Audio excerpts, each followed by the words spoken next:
Hello friend, welcome to my channel JD science classes में आप सभी का स्वागत है। जैसा कि हम घटना चक्र टो बुक के जो है यूपी पुलिस कांस्टेबल के लिए सामान्य ज्ञान के प्रैक्टिस सेट सॉल्व कर रहे हैं। तो आज का हमारा प्रैक्टिस सेट नंबर 9 नंबर का होगा। ठीक है, देखिए इसमें कुल 10 प्रैक्टिस सेट है। एक प्रैक्टिस सेट और बचेगा, उसको हम कल आपको करा देंगे। फिर इसके हिंदी के जो 4 प्रैक्टिस सेट हैं उसको भी हम आपको करा देंगे, बचे हुए हैं। ठीक है, आशा करता हूँ आप सभी अच्छे होंगे और आपकी तैयारी अच्छी चल रही होगी। अगर आप हमारे चैनल पर नए हैं तो चैनल को सब्सक्राइब कर लीजिएगा और बेल आइकन प्रेस कर दीजिएगा और लाइक एंड शेयर भी कर दीजिएगा। ठीक है, आइए देखते हैं। पहला प्रश्न है,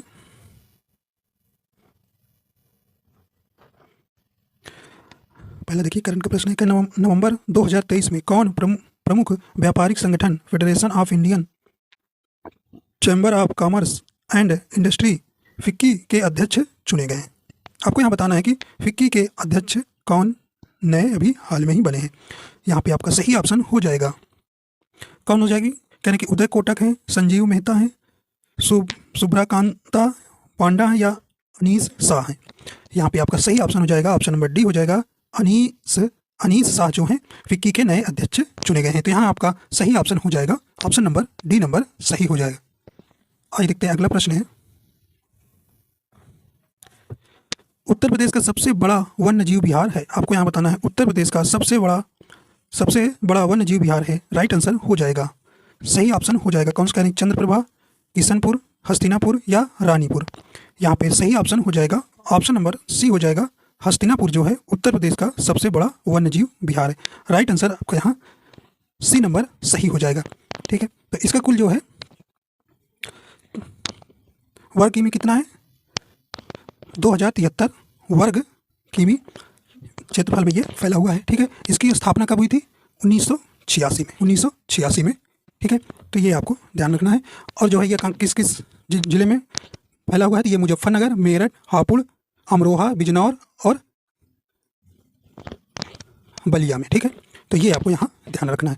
अब यहीं पर आपसे पूछ लिया जाए सबसे छोटा कौन सा है, तो ये कौन सा भी सबसे छोटा वन्य जीव विहार कौन सा है, महावीर स्वामी। ठीक है, महावीर स्वामी वन्य जीव विहार, जिसकी ये कितना किमी में फैला हुआ है, ये 5.41 वर्ग किलोमीटर में ये फैला हुआ है। ठीक, तो कौन याद रखिएगा, सबसे छोटा महावीर स्वामी। ठीक है, तो ये इतना ध्यान रखिएगा। अगर वहीं सबसे बड़ा पक्षी विहार पूछ लिया, देखिए वन्य जीव विहार अलग है, पक्षी विहार अलग, तो सबसे बड़ा पक्षी विहार आपसे पूछ लिया जाए तो लाख बहोसी पक्षी विहार, और वहीं सबसे छोटा पक्षी विहार कौन है, शेखा विहार। ठीक है, आइए देखते हैं अगला प्रश्न है। अगला कहने की ब्रह्मपुत्र नदी तिब्बत में किस नाम से जानी जाती है। तो देखिए तिब्बत के मानसरोवर से निकलती है, तो ये पूछ रहे हैं कि ब्रह्मपुत्र नदी तिब्बत में किस नाम से जानी जाती है। काफ़ी इंपॉर्टेंट प्रश्न है, देखिए इससे ब्रह्मपुत्र नदी से प्रश्न बनते रहते हैं। ठीक है, तो आपको बताना है कि ब्रह्मपुत्र नदी तिब्बत में किस नाम से जानी जाती है। तो आपका सही ऑप्शन हो जाएगा, सही ऑप्शन कौन सा जाएगा, ऑप्शन नंबर डी हो जाएगा, सांगपो नाम से जानी जाती है। ठीक है, तो ये जो है निकलती है यहाँ से सांगपो नाम से, और यह ऐसे बहते हुए कहाँ प्रवेश करती है, ये आपको अरुणाचल प्रदेश में। देखिए अरुणाचल प्रदेश में प्रवेश करती है, तो उसे किस नाम से जाना जाता है, यू टर्न लेती है, और इसे हम दिहांग के नाम से जानते हैं। अरुणाचल प्रदेश में इसे दिहांग के नाम से जाना जाता है। ठीक, और असम में जब प्रवेश करती है इसे हम ब्रह्मपुत्र नदी के नाम से जानते हैं। ठीक है, वही बांग्लादेश में जब प्रवेश करती है जमुना के नाम से जानी जाती है, और मेघना के नाम से जानी जाती हुई वह बंगाल की खाड़ी में जाके गिरती है। ठीक है, तो उसका आखिरी जो नाम है वो मेघना के नाम से गिरती है। ठीक है, ये सब ध्यान रखिएगा। देखिए अरुणाचल प्रदेश में क्या कहते हैं, दिहांग नदी बोलते हैं, असम में जैसे प्रवेश करती है उसे ब्रह्मपुत्र नदी कहते हैं, बांग्लादेश में जमुना के नाम से जानते हैं, और मेघना का कहाँ से, मेघना के नाम से ये बंगाल की खाड़ी में गिर जाती है। ठीक, तो ये आपको यहाँ इतना प्रश्न जरूर ध्यान रखना है। ठीक है, और देखिए इसकी अगर कुल लंबाई कितनी है, 2900 किलोमीटर है। ठीक है, 2900 किलोमीटर है, और वहीं भारत में इसकी जो है 912 किलोमीटर है। ठीक है, अगर टोटल पूछे तो 2900 किलोमीटर है, और भारत में इस जो बहती है ये 912 किलोमीटर। तो यहाँ पे आप इस नदी के बारे में आपको इतना जरूर ध्यान रखना है। ठीक, तो ये आपसे पूछा गया था। ब्रह्मपुत्र नदी तिब्बत में जहाँ से निकलती है वो सांगपो के नाम से जानी जाती है, तो अलग अलग स्थान पर इसे अलग अलग नामों से जाना जाता है, तो ये इतना ध्यान रखिएगा। आइए देखते हैं अगला प्रश्न है,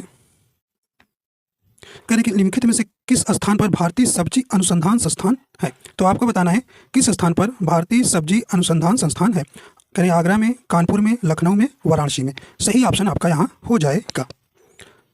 कौन सा हो जाएगा? Right answer option number D हो जाएगा, वाराणसी में। तो भारतीय सब्जी अनुसंधान संस्थान कहाँ है? वाराणसी में, ठीक है। तो ऑप्शन नंबर डी नंबर सही हो जाएगा। आइए देखते हैं अगला प्रश्न है, करें कि राजघाट बांध परियोजना अवस्थित है।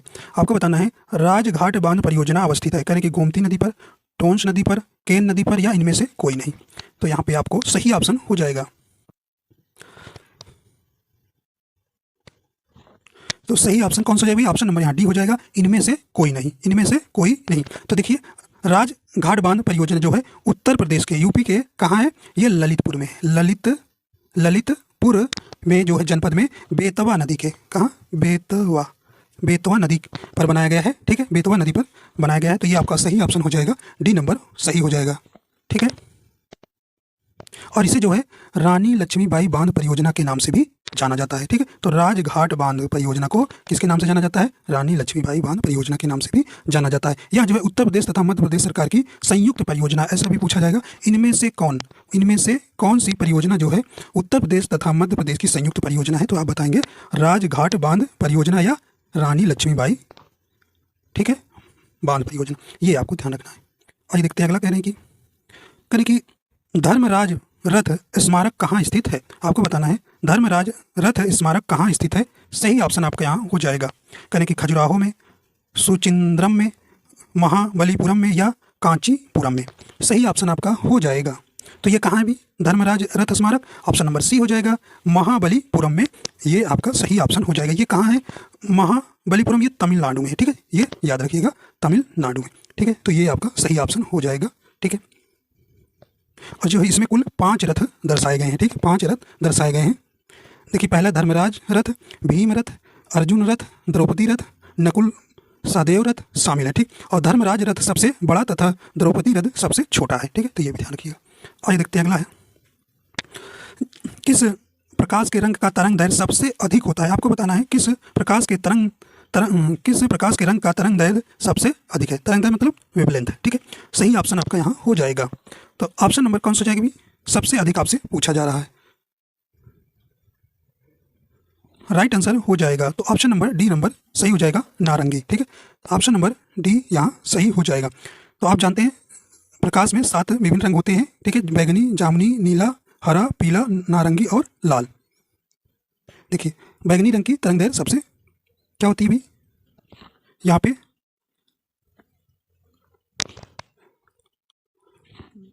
यहाँ पे आपका अगर बैगनी रंग सबसे कम किसकी होती है तो ये आपको बैगनी रंग की याद रखना है, ठीक है। और सबसे ज़्यादा तरंग दैर्घ्य देखिए लाल यहाँ नहीं दिया है, तो कौन से? लाल जो है ये सबसे ज़्यादा होती है, ठीक है, ये ध्यान रखिए। तो तरंग दैर्घ्य सबसे अधिक लाल की होती है, लाल नहीं, इसके बाद देखिए आपको नारंगी दिया है तो नारंगी को आपको लगाना है, ठीक। तो यहाँ डी नंबर आपका सही हो जाएगा। और सबसे कम आपको याद रखना है बैगनी का, ठीक है। और अगर वहीं आपसे पूछ लिया जाए आवृत्ति में पूछ लिया जाए तो सबसे आवृत्ति किसकी ज़्यादा होती है? वो आवृत्ति तो आवृत्ति सबसे ज़्यादा अधिक किसकी होती है? बैगनी की। किसकी?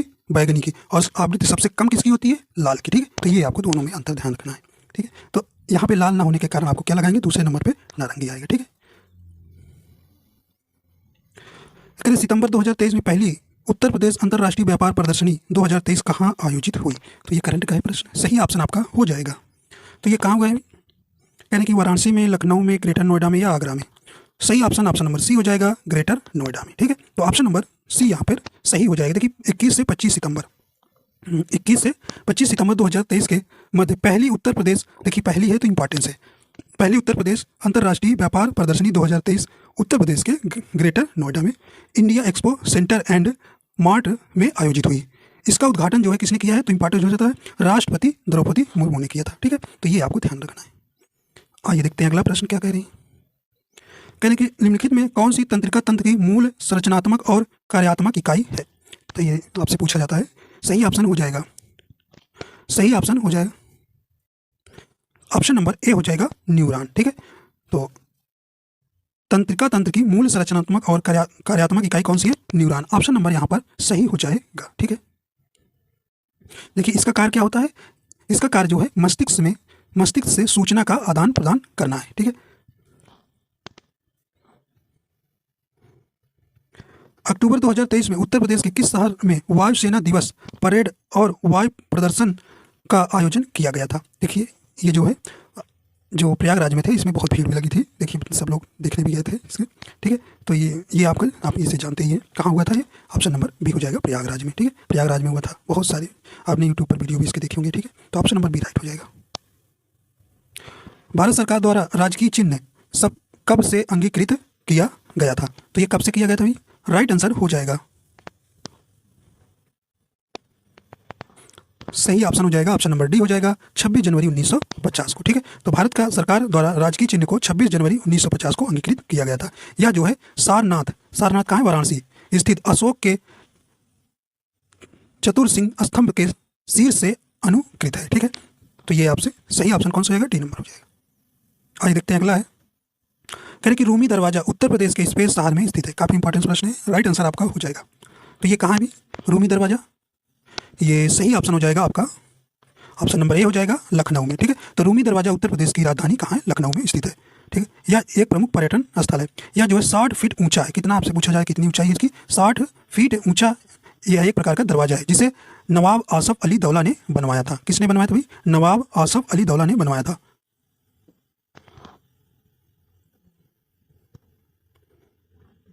अगला कह रहे हैं कि अक्टूबर 2023 में 16वीं कृषि विज्ञान कांग्रेस 2023 का कहाँ आयोजित हुई? तो ये आपको बताना है, अक्टूबर 2023 में 16वीं कृषि विज्ञान कांग्रेस 2023 कहाँ आयोजित हुई? तो ये सही ऑप्शन आपका हो जाएगा। तो ये कहाँ हुआ है? ऑप्शन नंबर ए हो जाएगा, ये कोच्चि में, ठीक है। ये कोच्चि में इसका आयोजन हुआ गया। तो ऑप्शन नंबर यहाँ पे ए नंबर सही हो जाएगा। अगला प्रश्न है, करें निम्न में कौन सा विटामिन पानी में घुलनशील नहीं है? देखिए नहीं वाला आपको बताना है। तो देखिए यहाँ पे आपको ना कि BC नहीं देकर उसका आपको रासायनिक नाम दे दिया गया है। क्या दे दिया गया भी? रासायनिक नाम दे दिया गया है। तो आपको इसमें पहचानना है। सही ऑप्शन आपका हो जाएगा, कह रहे हैं कि रेटिनॉल, थायमिन, राइबोफ्लेविन या नियासिन। तो सही ऑप्शन आपका हो जाएगा। देखिए नहीं वाला हमको बताना है। तो ऑप्शन नंबर देखिए ए सही हो जाएगा। रेटिनॉल किसका रासायनिक नाम है? विटामिन ए का ना, ए का है। तो ये आपका ये ए तो वसा में घुलनशील हो गई, ठीक है। अब देखिए थायमिन विटामिन बी का रासायनिक नाम है, ठीक है। BC आपको बताए थे, BC घुलनशील है। तो थायमिन विटामिन बी का रासायनिक नाम है, और ठीक है। और राइबोफ्लेविन किसका है? ये विटामिन B2 का रासायनिक नाम है। और नियासिन विटामिन B3 का रासायनिक नाम है। तो ये आपको ध्यान रखना है। तो ये आपका ऑप्शन B, C और D जो है ये आपका विटामिन B कम्प्लेक्स के ही रूप हैं। तो इस प्रकार ये जो है जल में घुलनशील है, ठीक है। तो और C का भी रासायनिक नाम याद करिए, स्कार्बिक एसिड बोलते हैं। ये भी अगर देखिए कभी कभी ऐसे ही आ जाएगा, डायरेक्ट BC नहीं दिया रहेगा, आपको उसके रासायनिक नाम दिए रहेंगे। तो आपको पहचान रहेगा कि कौन से इसमें जल में घुलनशील है, कौन वसा में घुलनशील है। तो उनके रासायनिक नाम भी आपको याद रखना है, तभी आपको इसको सही कर देंगे, ठीक है। चलिए आगे चलते हैं। कहने कि निम्नलिखित में से कौन सा स्त्रीलिंग हार्मोन है? आपको बताना है यहाँ कौन सा स्त्रीलिंग हार्मोन होगा। सही ऑप्शन हो जाएगा, कौन सा हो जाएगा? तो ऑप्शन नंबर ए हो जाएगा, एस्ट्रोजन जो है ये जो है स्त्रीलिंग हार्मोन है। तो ऑप्शन नंबर यहाँ पे ए नंबर सही हो जाएगा, ठीक। तो एस्ट्रोजन ये कहाँ से स्रावित होता है? तो एस्ट्रोजन जो है हार्मोन महिलाओं की अंडाशय की ग्राफियन से पुटिकाओं की थीका इंटरना की कोशिकाओं द्वारा स्रावित होता है, ठीक है। कहने प्रसिद्ध नैमिषारण्य तीर्थ निम्न जनपदों में से किस एक में उपस्थित है? आपको यहाँ बताना है ये कहाँ है। तो ये कहाँ है? ये सही ऑप्शन हो जाएगा, ऑप्शन नंबर सी हो जाएगा, ये सीतापुर में है, ठीक है। उत्तर प्रदेश के पास है, ठीक है। उत्तर प्रदेश के लखनऊ के पास है, ठीक है, सीतापुर। कृषि श्रम उत्पादकता सर्वाधिक है। तो आपको बताना है किस एरिया में जो है कृषि श्रम उत्पादकता सर्वाधिक है इनमें से। राइट आंसर हो जाएगा। तो सही ऑप्शन कौन सा हो जाएगा जी? ऑप्शन नंबर बी हो जाएगा, पश्चिमी उत्तर प्रदेश, पश्चिमी Uttar Pradesh. Option number B number यहाँ पे राइट हो जाएगा, ठीक है।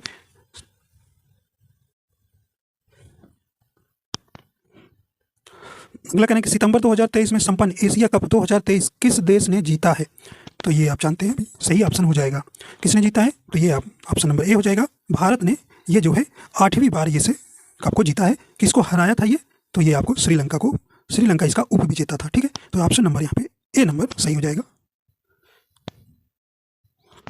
अगला करें कि किस वंश के सुल्तानों ने सबसे अधिक समय तक देश में शासन किया?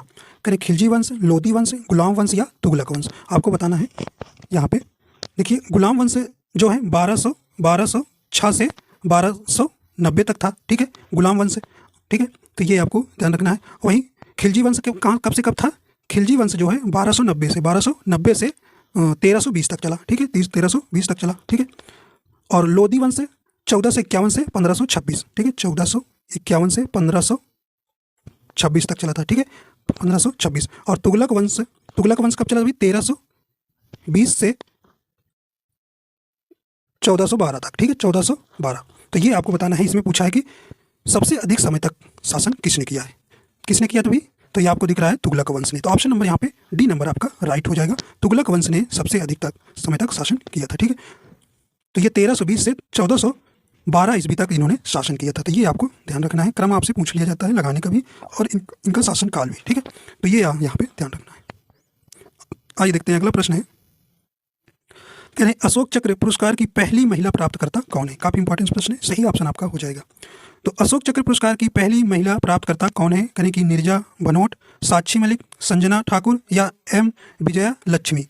तो यहाँ पे राइट आंसर हो जाएगा कौन भी? तो यहाँ पे सही ऑप्शन हो जाएगा, यहाँ पे ऑप्शन नंबर ए नंबर सही हो जाएगा, नीरजा भनोट, ठीक है। तो ऑप्शन नंबर यहाँ पे ए नंबर आपका सही हो जाएगा, ठीक है। तो अशोक चक्र जो है जानते हैं शांति काल में बहादुरी के लिए प्रदान किया जाने वाला यह सर्वोच्च वीरता पुरस्कार है। देखिए सितंबर 1986 में जो है मुंबई में न्यूयॉर्क जा रहे पैन एम फ्लाइट 73 के इसको क्या कर लिया गया था? अपहरण कर लिया गया था विमान में। यात्रियों की सहायता एवं सुरक्षा करते हुए नीरजा भनोट अत्यंत कम उम्र में आतंकवादियों की गोलियों की शिकार हुई थी, ठीक है। इसी के कारण इन्हें वीरता यहाँ पर इन्होंने दिखाई थी। इस कारण से क्या हुआ भाई? अशोक चक्र इनको दिया गया था, ठीक है। तो ये ध्यान रखिएगा, पैन एम फ्लाइट 73 के जो है अपहरण के कारण जो है आतंकवादियों ने इन्हें क्या कर दिया था? गोली मार दिया था, ठीक है। तो यहाँ पे ए नंबर आपका सही हो जाएगा। आइए देखते हैं अगला है। भारत में प्रतिवर्ष राष्ट्रीय विज्ञान दिवस कब मनाया जाता है? ये आपको बतलाना है। सही ऑप्शन आपका कौन सा हो जाएगा? 5 मई या 15 मार्च या 2 जनवरी या 28 फरवरी को। यहाँ पे राइट आंसर हो जाएगा। तो कौन सा हो जाएगा? ऑप्शन नंबर यहाँ पे डी नंबर राइट हो जाएगा। 28 फरवरी को जो है राष्ट्रीय विज्ञान दिवस मनाया जाता है, ठीक है। तो राष्ट्रीय विज्ञान दिवस जो है प्रतिवर्ष आपको ध्यान रखना है 28 फरवरी को मनाया जाता है। यह जो है भौतिक वैज्ञानिक CB रमन के द्वारा इसी दिन जो है रमन प्रभाव, क्या भी रमन प्रभाव, तो ये ध्यान रखिएगा, रमन प्रभाव की खोज के लिए जो है राष्ट्रीय विज्ञान दिवस मनाया जाता है। ये भी आपसे पूछा जा सकता है कि राष्ट्रीय विज्ञान दिवस किस खोज के लिए मनाया जाता है? तो रमन प्रभाव के लिए, ठीक है। आइए देखते हैं अगला है। कह रहे हैं कि उत्तर प्रदेश राज्य औद्योगिक विकास प्राधिकरण की स्थापना कहाँ की गई थी? तो ये कहाँ की गई थी आपको बताना है। राइट आंसर हो जाएगा। तो ये कहाँ की गई थी? ऑप्शन नंबर बी हो जाएगा, कानपुर में, ठीक है। आइए देखते हैं अगला प्रश्न है। केंद्र सरकार किसकी सिफारिशों के आधार पर भारत की समेकित निधि से राज्यों को सहायता अनुदान देती है? तो ये आपका सही ऑप्शन हो जाएगा। कौन सा हो जाएगी? तो ऑप्शन नंबर यहाँ सी हो जाएगा, केंद्रीय वित्त आयोग, ठीक है। तो केंद्रीय वित्त आयोग के द्वारा जो है केंद्र सरकार जो है भारत की समेकित निधि से राज्यों को सहायता प्रदान करती है। ऑप्शन नंबर सी यहाँ सही हो जाएगा। तो अनुच्छेद 280 ये भी याद रखिएगा, अनुच्छेद 280 के तहत राष्ट्रपति जो है द्वारा प्रत्येक 5 वर्ष पर गठित होने वाला केंद्रीय वित्त आयोग संघ और राज्यों के मध्य जो है यह राजस्व के वितरण तथा भारत की समेकित निधि से राज्यों के राजस्व सहायता अनुदान देता है, ठीक है। निम्नलिखित में से लोकसभा की प्रथम महिला अध्यक्ष कौन है? तो आपको बताना है लोकसभा की प्रथम महिला अध्यक्ष कौन है। यहाँ पे आपको राइट आंसर हो जाएगा। कौन सा जाएगा? तो ये कौन थी? ऑप्शन नंबर ए हो जाएगा, मीरा कुमार, ठीक है। तो मीरा कुमार जो है लोकसभा की प्रथम महिला अध्यक्ष बनी थी, ठीक है। अगर दूसरी पूछे तो सुमित्रा महाजन थी, ठीक है। दूसरी लोकसभा अध्यक्ष कौन थी? सुमित्रा महाजन महिला में, ठीक है। यह जो है 4 जून 2009 से 4 जून 2014 तक थी, ठीक है। तो ये भी आपको ध्यान रखना है। तो मीरा कुमार, ठीक है। तो ये आपको ध्यान रखना है। निम्नलिखित जनजाति समूहों में से किसकी संख्या उत्तर प्रदेश में सर्वाधिक है? तो आपको बताना है उत्तर प्रदेश में सर्वाधिक जनसंख्या किसकी है। राइट आंसर हो जाएगा। कौन सा हो जाएगा भी? तो ऑप्शन नंबर यहाँ बी हो जाएगा, थारू जनजाति, ठीक है। थारू जनजाति जो है दीपावली को शोक के रूप में मनाती है, ठीक।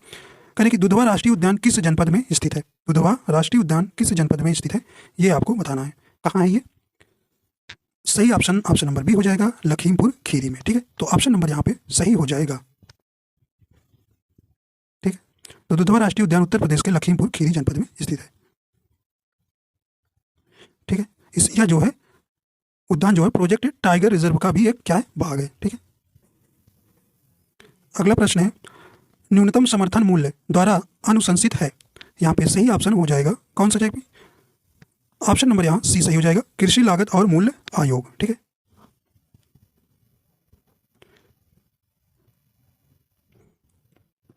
कह रहे हैं जब किसी वस्तु का केवल एक क्रेता तथा एक विक्रेता होता है तब वह स्पेस स्थित कहलाती है।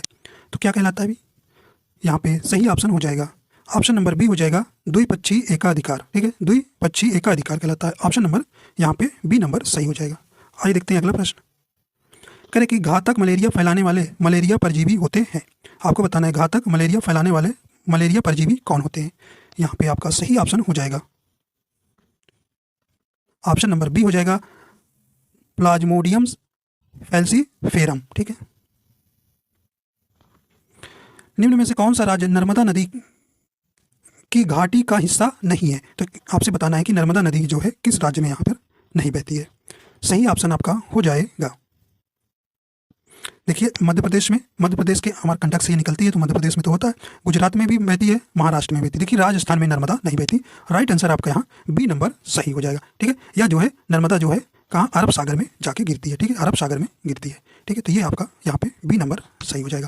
देखिए पूछा जाता है कि अरब सागर में इनमें से बताइए अरब सागर में कौन सी नदी नहीं गिरती है। तो जो है प्रमुख जो नदियाँ हैं अरब सागर में गिरने वाली कौन सी हैं, ये कौन सी हैं? नर्मदा है।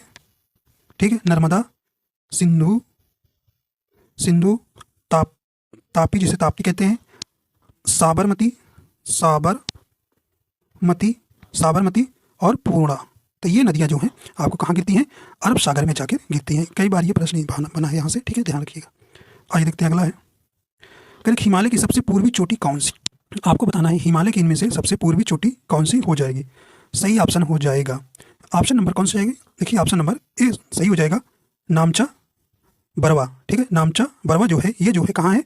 ये हिमाचल प्रदेश की सबसे पूर्वी चोटी नामचा बरवा जो है। ठीक है, यह जो है अरुणाचल प्रदेश तिब्बत सीमा पर स्थित है नामचा बरवा। ठीक है, कंचनजंगा आप जानते हैं सिक्किम में है। ठीक है, तो सबसे आउटसाइड में जो है पूर्वी जो कहाँ पड़ता है, अरुणाचल प्रदेश पड़ता है। तो ठीक, तो आपका यहाँ पे ए नंबर सही हो जाएगा। इसकी अगर लंबाई पूछ लिया जाए तो 7756 मीटर है। ठीक है, मीटर है। कह रहे कि विश्व पर्यावरण दिवस कब मनाया जाता है। विश्व पर्यावरण दिवस कब मनाया जाता है ये आपको यहाँ बतलाना है। सही ऑप्शन कौन सा हो जाएगा? भी ऑप्शन नंबर ए हो जाएगा, 5 जून को विश्व पर्यावरण दिवस मनाया जाता है। अगर इसकी यही थीम आपसे 2022 की पूछ लिया जाए तो ओनली वन अर्थ। ठीक है, अर्थ, ये आपको इसकी थीम याद रखना है 2022 की। अगला है, कुल क्षेत्रफल के संदर्भ में विश्व के सबसे बड़े देशों में भारत के किस स्थान पर है।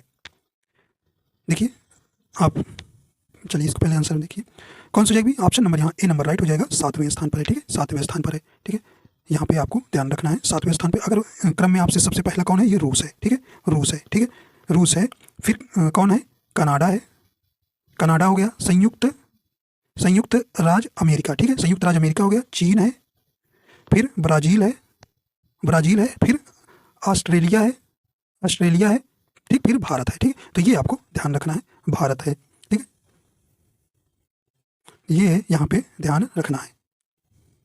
तो इसका भारत का क्षेत्रफल कितना है? 32,263 वर्ग किलोमीटर है। ठीक है, तो ये आपको ध्यान रखना है। आज देखते हैं अगला प्रश्न है, बुनियादी शिक्षा का विचार पहले किसने प्रस्तुत किया था। तो ये आपको बताना है बुनियादी शिक्षा का विचार किसने सबसे पहले प्रस्तुत किया था। यहाँ पे सही ऑप्शन हो जाएगा, राइट आंसर हो जाएगा किसने भी, तो ऑप्शन नंबर सी हो जाएगा, महात्मा गांधी ने। ठीक है, महात्मा गांधी। तो ऑप्शन नंबर यहाँ पे सी नंबर सही हो जाएगा। ठीक, तो बुनियादी शिक्षा का विचार महात्मा गांधी ने अपनी वर्धा योजना 1937 में इन्होंने वर्धा योजना चलाई थी, तो वर्धा योजना में प्रस्तुत किया था। ठीक है, तो यहाँ पे सही हो जाएगा ए नंबर, यहाँ पे सी नंबर ऑप्शन सही हो जाएगा। आइए देखते हैं अगला है, कह रहे कि 1857 का विद्रोह निम्न में स्थानों पर हुआ था, उनकी सही क्रम आपको लगाना है। कहाँ शुरू पहले हुआ था उसे सही क्रम से आपको यहाँ पे लगाना है। देखिए पहले कहाँ हुआ था भाई, बैरकपुर में शुरू हुआ था। ठीक है, बैरकपुर में हुआ था, फिर ये बैरकपुर कहाँ, फिर मेरठ, फिर आपका कहाँ चला था, दिल्ली, फिर झांसी। ठीक है, तो ये क्रम आपको ध्यान रखना है। तो ऑप्शन नंबर डी नंबर यहाँ, ऑप्शन नंबर डी नंबर यहाँ चौथा, दूसरा, तीसरा, पहला क्रम चला जाएगा। ठीक है, तो यहाँ पे देखिए 29 मार्च को बैरकपुर में, 29 मार्च 1857 को बैरकपुर में, और 10 मई को मेरठ में। ठीक है, और यह जो है मेरठ के विद्रोह सैनिकों ने दिल्ली पर अधिकार कर लिया। ठीक, फिर दिल्ली के, फिर वहाँ पे जून 1857 में झांसी में विद्रोह हुआ था। तो ये आपको ध्यान रखना है। तो 10 मई जरूर याद रखिए। तो 10 मई को जो है निश्चित किया गया था कि हम यहाँ क्या करेंगे, क्रांति लाएंगे, विद्रोह करेंगे खिलाफ उनके अंग्रेजों के। लेकिन कुछ लोग जो हैं अलग अलग स्थानों पर अलग अलग समय पर कर दिए, जिस कारण से यह कमजोर पड़ गया था। ठीक है, करें कि बनारस हिंदू विश्वविद्यालय के संस्थापक निम्नलिखित में से कौन है। तो देखिए बनारस विश्वविद्यालय जो 1916 में स्थापित हुआ, अगर पूछा जाए उत्तर प्रदेश का सबसे पुराना कौन सा है, तो आप जानते हैं इलाहाबाद विश्वविद्यालय 1887 में बना था। तो यहाँ पे आपसे पूछा जा रहा है बनारस हिंदू विश्वविद्यालय की स्थापना किसने किया था। किसने किया था, ऑप्शन नंबर सी हो जाएगा, मदन मोहन मालवीय किए थे। ठीक है, ये आपको ध्यान रखना है। चलिए आगे देखते हैं। करें कि नाबार्ड का विस्तृत रूप है। देखिए नाबार्ड से आपसे पूछा जाता है प्रश्न। तो इसकी स्थापना आपको कब हुई थी, 12 जुलाई 1982 में। ठीक है, यह जो है ग्रामीण बैंक है जो ये किसानों को ऋण देती है। ठीक है, राइट आंसर हो जाएगा, इसका विस्तृत रूप आपसे पूछा गया है। तो ऑप्शन नंबर बी हो जाएगा, national bank for agriculture and rural development. ठीक है, तो बी नंबर आपका यहाँ राइट हो जाएगा। ठीक है, अगर इसका मुख्यालय पूछे तो कहाँ है, मुंबई कहाँ है, महाराष्ट्र में। ठीक है, चलिए आइए आखिरी प्रश्न आपको देखते हैं। करें कि निम्न में से किस ग्रह के सर्वाधिक उपग्रह हैं। तो सर्वाधिक उपग्रह वाले ग्रह का नाम बताना। करें कि बृहस्पति, देखिए बृहस्पति की 85 ग्रह है। ठीक है, वहीं आपको बताना है अरुण के कितने हैं, 27 हैं, वरुण के 14 हैं, और शनि के कितने हैं, 145 है। तो यहाँ सही ऑप्शन कौन सा रहेगा, डी नंबर राइट हो जाएगा, शनि ग्रह के। ठीक है, आपसे यहाँ से ये प्रश्न पूछा जाता है, ऐसे कौन से 2 ग्रह हैं जिसके कोई भी उपग्रह नहीं है। तो कौन है, बुध के नहीं है, बुध ग्रह के नहीं है कोई, और शुक्र ग्रह के। ठीक है, शुक्र ग्रह के कोई भी उपग्रह नहीं है, ये ध्यान रखिएगा। बृहस्पति आप जानते हैं सबसे बड़ा ग्रह है, और बुध जो है ग्रह सबसे छोटा है। ठीक है, तो ये आपको ध्यान रखना है। तो इस प्रकार आपके पूरे प्रश्न हो जाते हैं 38 प्रश्न। ठीक है, तो देखिए एक ही प्रैक्टिस, एक और इसमें जीएस वाला बचा है, तो उसको भी हम कल करा देंगे, फिर ये आपका समाप्त हो जाएगा। अभी हिंदी के इसमें 4 प्रैक्टिस बचा है, मैंने 6 ही कराए। ठीक है, उसको भी कराएंगे, और फिर आपको किरण पब्लिकेशन के करा देंगे। ठीक है, कुछ उसके भी। ठीक है, तो आशा करता हूँ ये आपको पसंद आएगा। पसंद आए तो लाइक एंड शेयर कर दीजिएगा। अगर चैनल पर नहीं है तो चैनल को सब्सक्राइब कर लीजिएगा। वीडियो देखने के लिए आपका बहुत बहुत धन्यवाद।